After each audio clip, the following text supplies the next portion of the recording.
baie de New York. Il est 8h46 ce mardi 11 septembre 2001 sur l'île de Manhattan. Alors que la vie professionnelle de milliers de personnes se met en route, personne ne peut se douter un instant que sa vie va basculer dans l'horreur dans quelques minutes. Un Boeing vient percuter une des tours jumelles du World Trade Center. Une explosion, des bris de verre, de la fumée, des cris, puis les sirènes des secours qui se mettent en route. Personne n'a le temps de réaliser 15 minutes se sont passées, et c'est un deuxième avion de la compagnie qui s'encastre dans la seconde tour. La vie s'arrête devant ce spectacle terrifiant. Un vent de panique envahit le quartier puis la ville. C'est irréel. Des gens se jettent par des fenêtres pour échapper aux flammes. Tout le monde court dans les rues. Que s'est-il passé? Une déclaration de guerre, un accident, peut-être un attentat?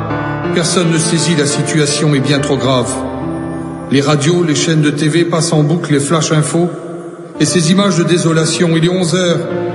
Les deux tours sont effondrées sur elles-mêmes, emprisonnant des milliers de victimes. Qui aurait imaginé que ce symbole de l'économie américaine et que ces icônes de puissance et d'immortalité se seraient écroulées en simplement 2 heures? L'île est plongée dans une épaisse fumée de poussière.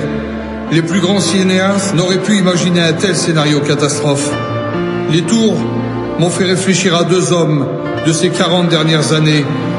Le roi du rock, Elvis Presley, et Michael Jackson, le roi de la pop.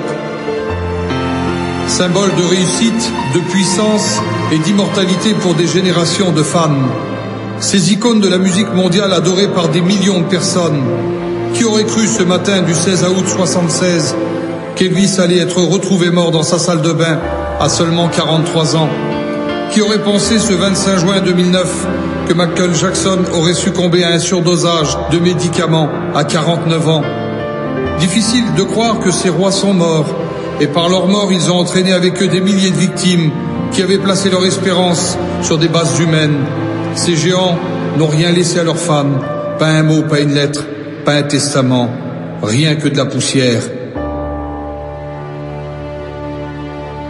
Juste pour vous faire comprendre que notre vie ne doit pas être fondée sur des icônes éphémères qui ne font que d'attirer les hommes vers le bas. Laissez-moi vous présenter celui qui ne pense qu'à attirer les hommes vers le haut.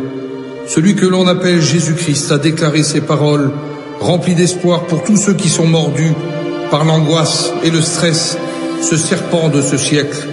Jésus avait dit à Nicodème dans l'évangile de Jean, chapitre 3, verset 14, « Comme Moïse éleva le serpent dans le désert, il faut que le Fils de l'homme soit élevé afin que quiconque croise en lui ne périsse point, mais qu'il ait la vie éternelle. » Jésus déclare aux gens qui l'entourent à sa rentrée à Jérusalem du même évangile, « Et moi, lorsque j'aurai été élevé de la terre, j'attirerai tous les hommes à moi. »